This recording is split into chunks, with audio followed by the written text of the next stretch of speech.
Welcome to Bandit's Keep Actual Play. I'm Daniel. This week we are playing original Dungeons & Dragons solo. We're using Chainmail, we're using Outdoor Survival, we're using Mythic, we're using all kinds of fun stuff, but we are doing the hero and the Hobbit. This is my narrative campaign. They have broken out of jail, effectively. And now they're trying to find the wizard that they originally came here to rescue some 2 months ago. Our plan is going to be to sneak past these rooms. We're going to stop at each door and listen. We figure we'll know where the wizard is because it'll seem more, we'll hear it. Hopefully. That's the plan anyways. So I'm going to use my adventuring skills. So again, the way this works, if this is your first time here, the target number here is always going to be 12. And depending on, for these various skills, which are thieves skills in some other games. So for instance, moving silently, if we look at move silent, soft leather boots give us a +2. Barefoot gives us a +4. Elves get +3. Hobbits get +4. Metal armor gives us a -2. But metal armor, there's like plate mail. Heavily laden is -1. So we're none of that. So we're basically in barefoot. So we're +4. The Hobbit's +8 and the elf is +7. So the hero gets +2 because of their level. So I'm just going to average all this out. Effectively, this is probably where we want to be. +3. +7, I should say. So +4 because we're barefoot. And, they get a +2. They get because they're a hero. They get a +3 because they're an elf. They get a +4 because they're a halfling. I'm just going to give the whole group +3. So 3 + 4 is 7. We're going to do 2d6 +7. And we're trying to beat 12 to be absolutely silent. Okay, 12. Well, equal to or over 12. So we do it. 12 is our target number. We are absolutely silent here. We're going to listen to each one of these doors. So when we're listening at doors, in OD&D, demi-humans, so the elf and the halfling, can hear something on a 1 or a 2. Humans hear on a 1. So I'm going to do 2 white dice or demi-humans. Okay. Yeah, so they both hear if there's anything in this room. So we're going to roll. Is there something in this room? We'll say on a 1 or a 2 there is. There's not. Next door on that same side. They hear if there's something in the room. Is there anything in that room? There's not. That door. They do hear if there's something in the room. The human does. Is there something in that room? No. Okay. So they move it all the ways down to here. This is a castle that's being occupied. I'm going to assume that there's torches and sconces and stuff, so we're not worrying about light. And we're going to draw the next card. Oh, interesting. I guess the dungeons here are, blocked off. So we come down to this door, and we're going to listen at it. Okay, one of the demi-humans will hear something. Is there something there? It does seem like there's a monster in this room based on this, if we want to use this. D6 plus the PC's level. No, it doesn't seem like that. Well, that doesn't, it seems like odd stuff to be in here, considering it was a patriarch's lair, but we've also been here for 2 months, and maybe they've corrupted this place. So, let's draw a card. Will there be, I already checked to see if there'd be monstrous guards, but will there be just like monsters wandering around these dungeon areas? I think it's unlikely. So unlikely is draw 2 cards. They all have to be yes. But we're at chaos factor 3 or 4, so we're going to go down 1 to very unlikely. So we're going to draw 3 cards. All of them have to be yes for us to actually use monsters. Like monsters. Yes. Exceptional yes with it. Oh, no, that's nope. Yes, and then no. Okay, so again, all of them have to be yes. So this is not going to be a monster. It will be regular guards if anything is in there.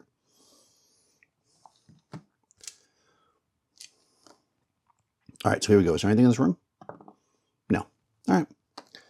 So we come in, we cross here. I'm not moving my character. There's a door there. We listen.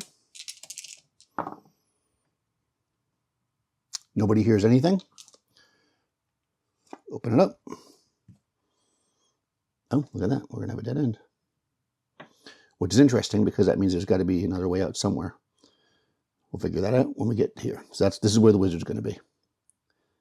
Okay, so we move to the door. We listen. Nobody hears anything. Now, I'm going to say there's a very good chance the wizard's guarded. So he's either going to be guarded or there's going to be something like guarding him, like magic or something. So no matter what. So let's think about this. Actually, let's do this. Let's use our deck here. Let's draw 2 cards and get an idea based on those cards what might be guarding the wizard, whether it's a monster or a trap or whatever. Uncaring, death, decaying, doomed. That sounds like undead. Memory. Oh, interesting. Reliving, haze, shifting. Okay, yes, this is 100% some kind of undead. And I think that we're going to consider this a higher level of the dungeon because, I mean, they're holding the wizard here. So we're going to consider this a level 6 dungeon. So let's look here in Underworld and Wilderness. We're going to look at the dungeon chart and we're going to see how many undeads are here. So our list is giants, hydra. Are there any undead at all? Oh boy, just vampires. That feels like too high. Well, they're on the same as wizards. All right, it's going to be a vampire. Okay, we've got a vampire in this room. That is not going to be good. They're holding our wizard. And so let's do this. We've got a vampire. So vampires can be from 7 to 9 hit die. I'm going to make it 7 because I feel like otherwise it would just be way overpowered for this adventure, right? I want to use some of the rules in the game. You know, we want to make something somewhat balanced. And what I want to do, number 1, is I think only the hero can hit the vampire. Let me just check that. I just want to know for myself when we get into this room. Obviously, they don't know that. Yeah. Okay. Only, well, and hold on, do they have a, well, they have certain, well, we'll deal with that when the time comes. Let's do a few things here. There's a vampire, a 7-hit die vampire guarding our wizard. We don't hear him, which makes sense because he's undead. So let's get a couple of ideas before we step into this room. Is the wizard completely restrained, like unconscious or something, or are they just there being monitored so they have to do whatever they're doing, right? Because we know that the wizard is staying there because threat to the apprentice, right? So the wizard could be able to fight, but they're just afraid of doing anything because of the apprentice. So that could be the chance. I think there's probably a good chance that the wizard is up and about, okay? You know, it's maybe not 100% because maybe they wake him up and put him down. So let's just say it's likely. So it's likely, and because we are 3, it drops down to 50-50. So we're going to draw 1 card. If it's a yes, the wizard's actually up and fully functional. If it's no, then we'll kind of work our way back. No. Okay. Is the wizard restrained in some way that they just can't cast, right? So they've got their arms like, spread out or, tied up or whatever. They've got a gag, something to that effect, as opposed to them being like unconscious. Let's just say 50-50. I'm going to say it likely, but because it seems like, again, that's all you really have to do. So 1 card, any yes is a yes. Yes. Okay. So the wizard's chained to the wall. Okay. They're in there with this vampire. Maybe the vampire is like feeding on them. Again, now I'm just story-wise because the way the book works, obviously, it'd be bad. They'd be level trading them, but they're feeding on them. They're messing with them. They're tormenting them, but they've got them strapped to the wall. They're not like able to do anything because they can't cast with their hands attached to the wall, right? Or maybe they're gagged or whatever. So I'm going to say because of that, there's a chance that either side here could be surprised because actually, this is going to be important. And I'm just going to go straight up. I'm not going to worry about chaos factor. I'm just going to say 50-50. I'm going to draw 1 card. Actually, no. Yeah, I'm going to draw 1 card. Is the wizard gagged? Yes. Okay, that's super important. Why is that important? Because that means the wizard can't yell anything. So we're going to have to make a check to see if these people even recognize this as a vampire. None of them are clerics. They've not encountered a vampire before. So we'll see. Let's do this. Let's do an action check on Mythic to see what the vampire's doing right now, because that might signal our player character. So when you do an action check, it's much like the other thing, the thing we did earlier. So it says procrastinate, rumor. Oh, interesting. So they're just like wasting time. So they're they're supposed to be getting information from the wizard, but instead they're like talking smack about people. They're telling rumors to the wizard. So actually, that's kind of funny. The vampire feels so at home and so in charge that it's not even worried. It's like basically like, oh yeah, you know, that cleric over there, you know, they don't pray every single Thursday or whatever. So we have this vampire talking smack to the wizard who's gagged and can do nothing but just like kind of nod their head and go, all right, so let's just do this too, because again, I want to know this before the scene starts up. Is the wizard gagged with magic, or are they gagged with the physical thing? I think a physical thing makes the most sense. So I'm just going to say it's very likely that it's a physical, just a gag on their mouth. And that is, it's going to drop down to likely. So 2 cards and a yes. Yeah, okay. So they've got like a gag. We can see the wizard's gagged. This is all important visually because the party's got to figure out what to do. All right, here we go. Can we open the door in one push? This is going to be so important. Because if we open the door in one push, there's a chance that the vampire is surprised. Otherwise, it's going to move to the door. All 3 characters are going to push on the door. 1 or 2 to open it. Boom! They slam into the door. Okay, well, they're not fools. They slam into the door. They're going to immediately listen again to see if the... Because, of course, you know the vampire is going to react to that. The hero hears something. The hero hears the vampire. The vampire's like, what is that? That's my... You got it. That's my Dracula. Yeah, so they hear somebody, and they're like, oh, okay, so now the question is, does the party want to wait here? They don't think somebody's going to open the door. I think there's no surprise now, so they're just going to try to open the door. Yeah, they smash the door open in the second try. The vampire, though, is not surprised. It's over by the wizard. We've already determined that. So the question is what it's going to do, but let's figure that out once we figure out a few other things. It can transform into a bat. Actually, let's look. I haven't used a vampire in a long time. So let's look at some of their abilities. And we're also going to take a second to figure out which of these things the party might know about. Now remember, they don't have a whole lot. Vampires. These monsters are properly of the undead class. I'm not going to reveal that. If they're exposed to the rays of direct sunlight, immersed in running water, or impaled through the heart with a wooden stake, they are killed. Otherwise, they can only be hit as specters, which basically in my game means by heroic types. They don't kill them, but they force them into gaseous form. They do drain life levels, which I'll deal with in a second. They can regenerate. Okay, so basically the question is, okay, this is the part I want to say. They can polymorph themselves into a huge bat or a gaseous form. They can charm. They can't go near garlic, a face of a mirror. They can, unfortunately, none of that stuff. But they will fall back at the sight of a cross, though. Okay, so let's do this. I'm going to walk through one by one. And I'm going to give a 1 or a 2. And, you know, again, this is all going to happen so quickly that they're all just going to yell out there. And I'm going to do it this way. Hero, halfling, magic user. 1 or 2, they know it. Vampire can be killed by impaling with a wooden stake. Nobody knows that. Vampire runs away at a sign of a cross. Nobody knows that. They can shape change. They don't know that. Wow, they don't know anything. What was the other thing? They don't know any of that. Okay, well. Here we go. Let the fight begin. We see the magic user.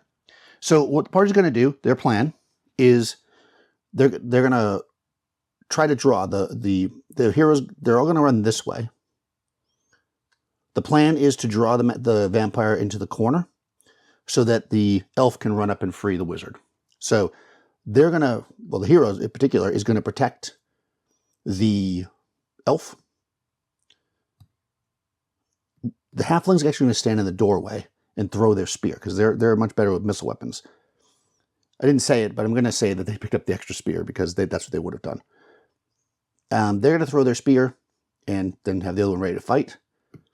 They're going to charge forward and try to get the vampire over here. They're going to wait this turn and try to run back and free their master.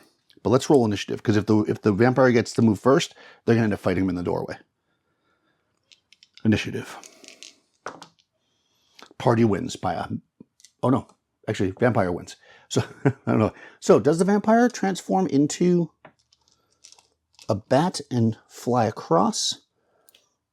and attack them? I don't think so. I think it would just run. It can make it, I think. 1, 2, 3, 4. Yeah, the vampire just runs at the hero's in the lead. So they run towards the hero at the doorway, and let's see if this is the end of this campaign. A vampire is a tough monster. Here we go. Vampires are treated as a white with a +4. So we're using fantasy combat. Hero versus a white on fantasy combat. Oh, effectively, they're going to throw the spear. It's not going to make a difference. All we're going to know is that they won't be able to do any damage because, of course, the spear is not a wooden stake. If they had known, they could have aimed for the heart. All right, hero. Okay, I'm going to need a 10. They need 5. Ooh. Okay. All right, hero needs a 10. Oh. Yes! 12 is double damage, which means that the hero does 8 hit dice of damage. It kills the vampire. Now, the vampire only needs a 5. If the vampire gets exactly 5, the hero will do no damage and will fight another round. If the vampire gets less than a 5, the hero defeats it. If the vampire gets more than a 5, the hero is also downed. Oh man, a 5. Okay. Boom, it's a clash. So what a clash does is it actually makes it so that the attack that hit misses. So effectively, neither one hit. It would have been both of them hit, but neither one hits. Okay. They're in the doorway. Let's see, the vampire's occupied. I'm going to say, let's use the mythic deck. Actually, let's use this. These are the Rolling the Bones. Also from Tales of Argosa. Can the elf or the hobbit squeeze by to get the wizard? Oh, no. Oh, these are all no's, but I got a sun. Sun is something good. So, does the wizard... Okay, is the wizard able to somehow communicate? Because I'm going to take this as the positive, but this might be too much. What would be cool is if the wizard could communicate that the vampire is vulnerable to the stake through the heart, which means the halfling could snap their spear and try to fight as well. So is the wizard able to do that? I think that, again, I'm going to roll again because I feel like that might be giving myself too much. So I'm just going to go with the dice. No. Okay, that's not the positive. Is the positive that the wizard is able to start to break out without the vampire watching them? I think that's very likely, so we're going to go with that. I'm going to roll it. Okay, 2 yeses and a bad. So bad is going to mean that it's going to take longer. I was going to say a D4. I'm going to do a D6 rounds. 5 rounds. So they're not going to survive that long. In 5 rounds, the wizard is free. Okay, next round. Hero, 10 or better. 9. Ugh. Vampire, 5 or better. 4. Yes. All right. Round 3. All right. Maybe they'll make it. Couple things. Can these guys squeeze by? That's the tiebreaker. So that means yes, they can, which is going to mean the end of this round, the wizard's back up. That might actually save us. Here we go. Hero, survive one more round.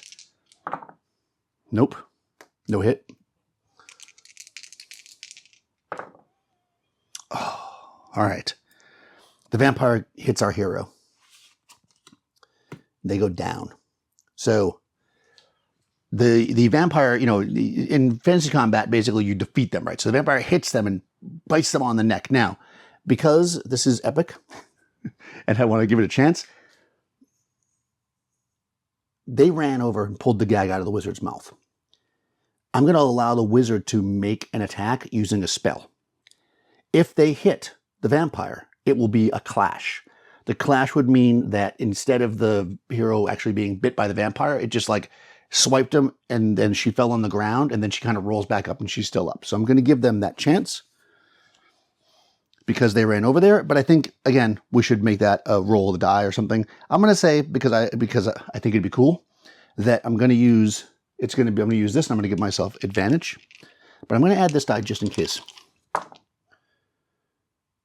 Okay, so the way you do this is, I'm going to leave the bad. This is the tiebreaker, but there's no tie. So what you would do is say that, well, actually, there is a tie actually, right? Because this is the tiebreaker. Yeah, this. Okay, so this is a tie. This is the tiebreaker, which means it wins. This is the yes.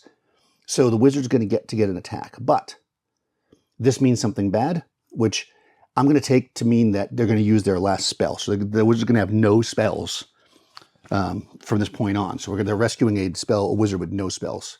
So back to the combat charts. Oh my god, all right. All right, wizard. I hope wizards are good against these vampires. Okay, wizard. Okay, same. So the wizard needs to nail a 10. If the wizard nails a 10, they save the hero. Come on. Ooh, 5. 10. All right. All right. So the wizard chants out their final spell, and the vampire staggers back. The hero rolls over and is still up. So the wizard can still engage in combat. They're just going to have no spells. So next round. Vampire. The wizard yells. They can be slain with a stake through the heart. The halfling is going to get an attack as a hero. The hero is going to get to attack, and the wizard, and then we'll roll the vampire at the end. Every one of them needs a 10. Halfling. No. Wizard. No. Hero. Be the hero. Yes! All right. The hero hits the vampire. Actually, that does not kill them because the vampire has 7 hit dice. That dice takes 3 hit dice off the vampire. So it's got 4 rather, so it's got 3 left. The vampire will get to attack now. It needs a 5 again. Actually, what does it need against the wizard? White. It's treated as a white. Okay, it actually needs. Oh, it needs this. It needs a 6 against the wizard. So I'm going to have the wizard steps in front because they're higher level there. So the wizard steps in front. It needs a 6. Again, if it gets a 6, then it doesn't take any damage. If it doesn't, then we're basically chopping this thing down little by little. Made it. Okay. Next turn. Hero attacks. Can't do it within 3. Halfling attacks. By the way, if the halfling hits, it's going to... well, no, it's going to be the same. Misses. Wizard. Wizard will actually, I think, possibly kill the vampire. Come on, wizard. 10. Yes, okay. If the vampire does not hit, we're basically good here. Oh, outside the thing. Nope. Clash again. Wow, the battle rages. Everybody's falling back. She can now join the fight. She breaks her spear. So, of course, she only does 1 hit die damage, but still. Elf. Misses. Halfling. Misses. Wizard. Misses. God. Hero. Misses. Vampire. Hits. All right. Well, it hits a wizard. Let me check a wizard's hit dice.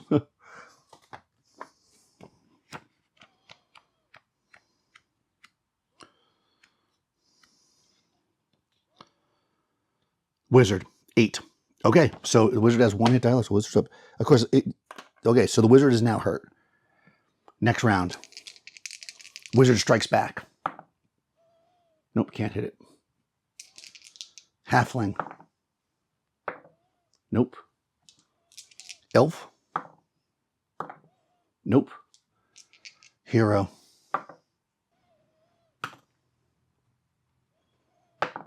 Yes! Boom. Assuming that the vampire misses, the hero will do some damage. Vampire. Hits. All right, clashes again. Oh my god. All right. Well, this is a tough fight. Wizard. Can't do it. 1-9 won't do it.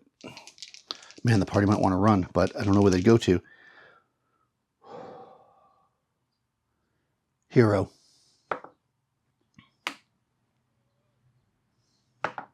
Yes, okay. Hero hits. Hobbit. I need 2 hits on my side so the vampire can only... Come on, elf, hit. You won't do that much damage, but... Yes! All right, they both hit, which means even if the vampire hits, it's only going to drop one of them, which I'll make it the elf. So hopefully it misses, though. No, it hits. Okay, so it's the vampire takes 4 points, which knocks it down to 3. Our wizard is at 1. While we're staggering back here in fantasy combat, everybody's injured. Well, not everybody. The vampire and the wizard are injured. Whew. Okay. Oh boy, guys. Oh boy, this has been one of the most crazy fantasy combats I've had so far. Here we go. The vampire only has 3 hit dice, which means if the hero or the wizard hits, it's dead. Assuming it doesn't also hit. Let's just do the vampire first. Okay, it's going to hit no matter what. So now we have to hit. Wizard. Nope, can't do it with that. Elf. Nope. Halfling.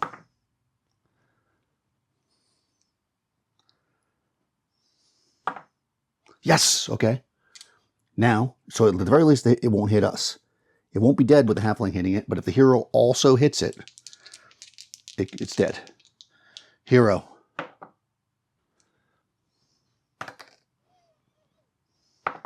Yes! All right. Wow. Both the halfling and the hero hit. The vampire also hits. It absorbs the halfling's hit with the clash, but with only 3 hit dice, the hero's 4 hit dice of damage in fantasy combat takes the vampire out. I'm going to narrate this to say the hero, they shove their spear at it. The vampire breaks the spear, and the hero eyes light up, and they slide the spear into the vampire's chest as it sits there, eyes wide open. It starts to turn to the gaseous form like it would normally do when it's going to die, but where it reaches 0 hit points, but killing the stake through the heart actually destroys it. So it falls to dust on the ground. The wizard, drained of spells. The halfling cut up and beat up. Everybody exhausted. Whew. Wow. If you've been enjoying the adventures of the hero and the hobbit, please do consider subscribing to the channel and, of course, liking the video. That's always good. Please check the description below. You'll find a link to all the stuff that I use in these actual plays. You're also going to find a link to my Patreon so you can support the channel, a link to my Discord where lots of great people are talking about role-playing games and other stuff, and I'll talk to you soon.